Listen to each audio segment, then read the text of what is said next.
Hello लोगोफोर बड' जब enough' YouTube चेनेलाव नोंथांमोनखौ बरायबाय। Unique ID गैयाब्ला नोंथांमोना जेरावबो एडमिशन लानो हाला, जेरै स्कुल, कलेज, इउनिभारसिटियाव। जायफोरा 10 पास जाबाय, HS पास जाबाय आरो लोगोसे डिग्री पास जाबाय, नोंथांमोना एडमिशन लानोब्ला इउनिक आइडि खालामना लानांगौ। इउनिक आइडि गैयाब्ला जेरावबो अनलाइन एडमिशन एप्लाइ खालामनो हाया। दा बेनि लास्ट डेटआ 20 आगस्ट। दा जायफोर स्टुडेन्ट्स नोंथांमोना भिडिअखौ नायलांबाय थादो जोबजासिम आरो लोगोसे हानायसेबां शेयार खालामदो, जाहाथे बयबो मिथिनानै इउनिक आइडिखौ नोंथांमोना गाव गावनो मबाइलाव लानानै फैनो हागोन। दा जोबोर इजि प्रसेस, नोंथांमोना खालामना लाथारनांगोन। नाथाय खालामाबाबो जोबोर गिदिर प्रब्लेम, बेनो जाबाय एडमिशन खालामनो हानाय नङा जेरावबो।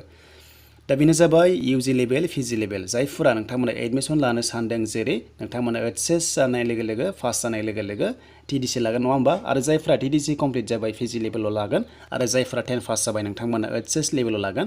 दा बेखायनो नांथारगौ इउनिक आइडि, बे गैयाब्ला जेरावबो अनलाइन एडमिशन खालामनो हाया। दा बेखायनो जोबोर हेल्पफुल भिडिअ, नोंथांमोना लाइक खालामदो, शेयार खालामदो आरो गोदानै फैदोंबा चेनेलाव साबस्क्राइब खालामदो। बेनिफ्राय इउनिक आइडिखौ थांनाय बोसोराव जायफोर खुलिबाय नोंथांमोना बेजोंनो सोलिबाय थागोन, बेजोंनो एडमिशन लानो हागोन। दा बेखायनो जुदि बावबायब्ला बेखौबो रिकभारि खालामना लानो हायो। बेनि बागै आं नेक्स्टआव भिडिअ होगोन।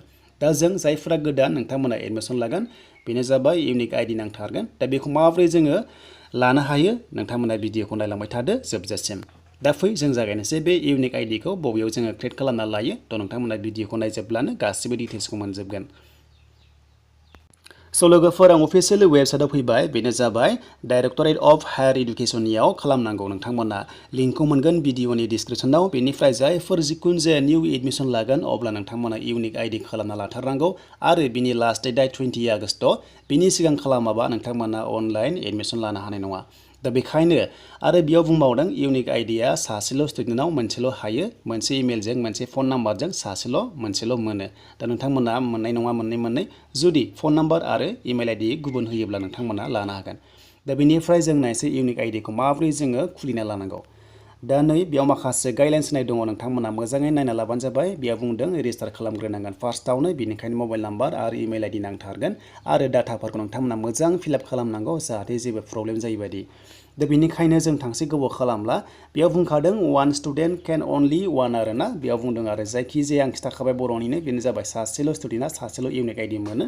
बेबो जाबाय सेम मबाइल नाम्बार आरो इमेल आइडिजों, आरो बेजोंनो एडमिशन लानो हागोन, जेरावबो एडमिशन लानो हागोन। दा बेनिखायनो जों थांसै मारै खालामनांगौ। दानिया नै बेयाव मोनदों जायफोरा नोंथांमोना इउनिक आइडि दंखायो, नोंथांमोना लगइन खालामनांगोन। लगइन खालामनानै बेखौ रिकभारि खालामनो हायो। बावबायब्लाबो नोंथांमोना फरवार्ड पासवर्डआव थांनानै खालामनो हायो। बेखौ आं नेक्स्टआव भिडिअ खालामगोन। बेनिफ्राय गोदानब्ला जों नैबे गो फर रेजिस्ट्रेसनाव जों थुना होनांगौ। बेनिफ्राय एडिटबो खालामनो हायो, नोंथांमोना एडिट खालामनोबा गेजेरनि अपसनाव खालामनो हागोन। बेनिफ्राय नोंथांमोना कलेज बा इउनिभारसिटियाव लगइन खालामनोबा नोंथांमोना एडमिशन डाटा खालामबा नैबे कलेज इउनिभारसिटियाव दङ। दानिया गोदानै इउनिक आइडि लानोबा जों मा खालामनांगौ, गाहायाव फैनोसै। दा गाहायाव फैनाय लोगो लोगो नै पार्सनेल इनफरमेसन, बेयाव जों गासिबो डिटेल्सखौनो होनांगौ। दा फार्स्ट नेमाव नोंनि नेमखौ होदो, बेनिफ्राय मिडल नेमाव दङब्ला होदो, लास्ट नेमाव नोंनि टाइटेलखौ होदो, बे जाबाय। दानिया फादार्स नेमाव फुल नेमखौ लिरना होदो, मादार्सनाव लिरना होदो, जेरै सार्टिफिकेटआव दं बेबायदि सेम टु सेम लिरनांगोन। बेनिफ्राय मबाइल नाम्बारखौ होदो। दानिया डेट अफ बार्थआव नोंनि डेट अफ बार्थखौ होदो। बे बक्सआव थुनाय लोगो लोगो बेबायदि केलेन्डार फैगोन, नोंथांमोना सेलेक्ट खालामना लाना फैदो। दा बे क्लियार जाबाय। दानिया फैबाय जेन्डारखौबो नोंथांमोना हागोन, जेन्डारखौ जोङो सेलेक्ट खालामबाय। दानिया धोरोमखौ जों सेलेक्ट खालामबाय, नोंथांमोना होना लादो। बेनिफ्राय दानिया कास्टखौ जोङो सेलेक्ट खालामसै, STPआव होबाय। दानिया PWD नोंथांमोना नांगौबासो येस, नङाबा न'। थ' बे जाबाय। दानिया डमिसिला स्टेट ओंखारखाबाय, डिस्ट्रिक्टखौ सेलेक्ट खालामदो। दानिया एग्जामिनेसन एन्ड कर्स इनफरमेसन, बेनो एसे गोरा जायो, नोंथांमोना बेयाव कनफिउस जागोन। बेयाव बुंदों सिकिं एडमिसन फर, नोङो जेराव एडमिसन लानो सानदों बेखौ जोङो डाटा लिस्टखौ जों बेयाव नागिरनानै लाना फैनांगौ। जेरै नोङो 10 पास जाबायब्ला नोङो HS फार्स्ट इयाराव लागोन ना, HS फार्स्ट इयार होनांगोन। आरो नोङो जुदि HS पास जाबायब्ला एबा सेकेन्ड इयार पास जाबायब्ला जों एडमिसन लागोन फार्स्ट सेमिस्टाराव TDC, दा बेखायनो जों TDC होनो हागोन। आरो जायफोरा TDC नोंथांमोना कमप्लिट जाबाय, अब्ला नोंथांमोना PG लेभेलाव लागोन ना, अब्ला PGआव होनांगोन। दा जों नायनोसै फैदो सिकिं एडमिसन फराव जों माखौ मोनो, बेयाव डाटाखौ थुबाय। दा नै जायफोरा नोंथांमोना 10 पास जाबाय, HSआव लागोन नालाय, HSआव जोंनिया 2 इयार्स थायो, दा बेखायनो HSआव होनांगोन। आरो बेनिफ्राय जायफोरा नोंथांमोना HS पास जाजोब्बाय, डिग्री लासिगोन, अब्ला UG होदो। आरो जायफोरा UGआ जोब्बाय लोगोफोर, नोंथांमोना PG लेभेलाव लागोन, अब्ला PGआव होदो। दा हमना ला आं फिसाखौनो होग्रोनोसै, HS पास। थ' जों HS पास जाबायब्ला जों UGआव होनांगोन बेयाव। दा बेनिफ्राय बेखौ दोनथ'बाय जुदि इउजि कमप्लिट जाबायबा जोङो पिजिआव होनांगोन बेनिफ्राय दानिया सबसे फिसासिन जाबाय जुदि मेट्रिक पास जाबायब्ला जोङो एडमिसन लागोन नालाय चेकिंआ बेनो जाबाय ओइचएस आव थुना होदो दानिया मा इयाराव लागोन बेखौ सोंदों चेकिं एडमिसन इयारखौ सेमिस्टारखौ दा बेयाव नै फार्स्ट इयाराव जों लायो नङा होमबा 10 पास जानाय लोगो लोगो ओइचएस फार्स्ट इयाराव लायो बेखायनो जों ओइचएस फार्स्ट इयाराव होदो जुदि नों सेकेन्ड इयाराव लायोबा सेकेन्ड इयाराव होनांगौमोन जोंनो नांला फार्स्टआव लाबाय बेयाव होबाय बे अके जाबायना दा बेनिफ्राय हमना ला जोङो डिग्रियाव एडमिसन लागोन थ' बेखायनो जुदि जोङो ओइचएस पास जाबाय नालाय इउजिआव होफिनदो इउजिआव होनाय लोगो लोगो मा सेमिस्टार लागोन नै बेयाव फार्स्ट सेमिस्टार थार्ड आरो फिफ्थ थ' जोङो फार्स्ट सेमिस्टाराव लागोन हमना ला फार्स्ट सेमाव आं होबाय दा बेबायदि थिग जोङो पिजि लेभेलाव लानोबा जोङो इउजिखौ कमप्लिट खालामबाय ना थ' बेखायनो जोङो पिजि लेभेलाव होदो बेनिफ्राय दानिया पिजि लेभेलाव थायो सेमिस्टारा फार्स्ट सेमिस्टार सेकेन्ड सेमिस्टार सरि थार्ड सेमिस्टार थायो दा नोंथांमोना बेखौ होनांगोन दा फार्स्टआव इदि होबाय दा बेनो दा जोंनिया ओइचएस एलसि पास जानायफोरनि थाखाय आं खालामसै बे भिडिअखौ नोंथांमोना बुजिखाबाय आं गासैखौबो एग्जाम्पल होखाबाय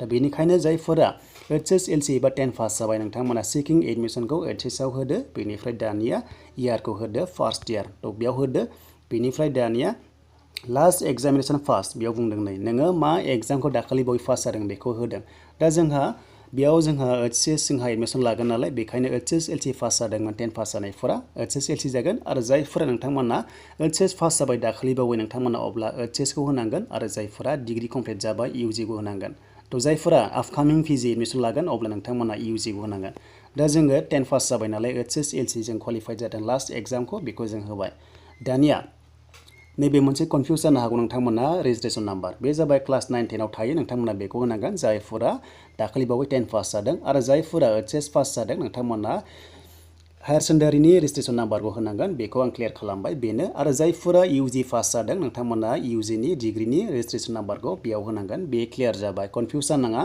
बेनिफ्राय बेंक एकाउन्ट डिटेल्स दा जायफोरा बेंक एकाउन्ट डिटेल्स नोंथांमोना बेखौ होदो बेंक एकाउन्ट नाम्बारखौ होदो नामखौ होदो बेखौ होनांगौ बेनिफ्राय आइएफएससि क'डखौ नोंथांमोना होनांगौ दा गैयाब्ला जायफ्रा एकाउन्ट गैया नोंथांमोना पेरेन्ट्सनिखौ होनो हायो नोंनि पेरेन्ट्सनिखौ होनो हागोन गार्जेननिखौ होनो हायो जेबो नङा उनाव एडिट खालामना लानो हायो दा बे क्लियार जाबाय दा नेक्स्टआव थांसै दानिया नै नोंथांमोना आइ सार्टिफाइ बेयाव अके होनाय लोगो लोगो साबमिट जासिगोन आरो नोंनि इउनिक आइडिया फैसिगोन थ' बेखायनो जोङो इउनिक आइडि मोनब्ला जों जेब्ला अनलाइन एडमिसन लागोन अब्ला नोंथांमोना इउनिक आइडिखौ होनांसिगोन दा बेयाव जों साबमिट खालामनाय लोगो लोगो इउनिक आइडिया जाना फैयो थ' जोबोर इजि प्रसेस नोंथांमोना बेखौ खालामना लानांगोन बेनिफ्राय प्रिन्ट खालामना लादो आरो बेखौ नोंथांमोना साबमिट खालामफानांगोन जेब्ला अनलाइन एडमिसन लागोन दा बेनोसै लोगोफोर बेखौ खालामाबा बयबो एडमिसन लानो हाला बेखायनो जोंनो बेखौ नांगौ जाथारो इउनिक आइडिखौ दा जोबोर इजि प्रसेस नोंथांमोना बे खामानिखौ मावना ला लास्ट डेटआ 20 आगस्ट जुदि खालामाबा नोंथांमोना अनलाइन एडमिसन लानो हानाय नङा जेरावबो दा जों साबमिट खालामनानै दिन्थिनोसै जे मारै जामारो नोंथांमोना इउनिक आइडिखौ मोनगोन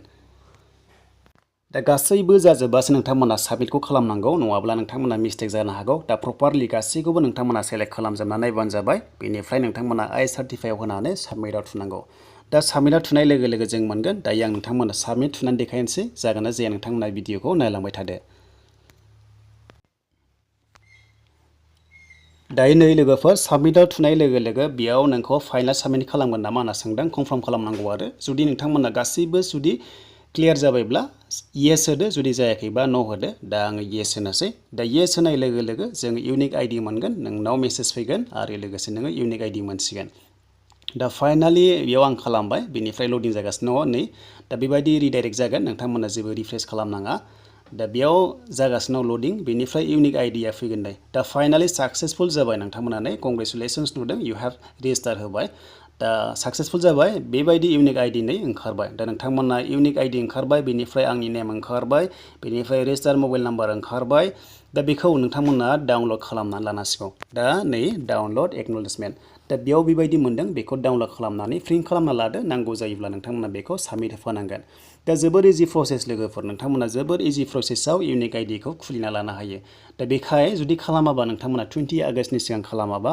जेरावबो अनलाइन एडमिसन लानो हानाय नङा एबा नोंथांमोना एडमिसननि अनलाइन एप्लाइखौनो खालामनो हानाय नङा जेरै कलेज इउनिभार्सिटि नोंथांमोना जिखुनु जाया एडमिसन लागोनब्ला बे इउनिक आइडिखौ नांथारगौ दानिया लेटेस्ट बियो नांगौ लोगोफोर दानिया जेरावबो डिजिटेल जाबाय नालाय दा बेखायनो नांथारगौ दा बे जादोंमोन थांनाय बोसोरनिफ्राय जादोंमोन जायफोर नोंथांमोना नायदोंमोन थांनाय बोसोराव भिडिअ मिथिखादों बेनिफ्राय जायफोरा खुलिखानाय दङ नोंथांमोना इउनिक आइडि खौ मडिफाइ खालामनो हायो सोलायनो हायो गासिबो नामखौ जास्ट जुदि क्लासफोरखौ सोलायनो हायो आरो नोंहा दंखायोब्ला एडमिसन लागोनब्ला नोङो सेकिं एडमिसनखौल' सोलायनो हायो एबा नोङो चेन्ज खालामनो हायो दा लोगोफोर बेनोसै भिडिअआ मोजां मोनदोंबा लाइक खालामदो कमेन्ट खालामदो गोदानै फैदोंबा चेनेलाव साबस्क्राइब खालामदो दा लोगोफोर आरो जायफोरा इउनिक आइडि खौ गोमाबाय एबा बावबाय नोंथांमोना रिकभारि खालामना लानो हागोन बिनि बागै आं नेक्स्टआव भिडिअ खालामगोन नोंथांमोननि थाखाय थ' आसा खालामो नोंथांमोना मोजां मोनदोंबा लाइक कमेन्ट शेयार खालामदो आरो गोदानै फैदोंबा चेनेलाव साबस्क्राइब खालामदो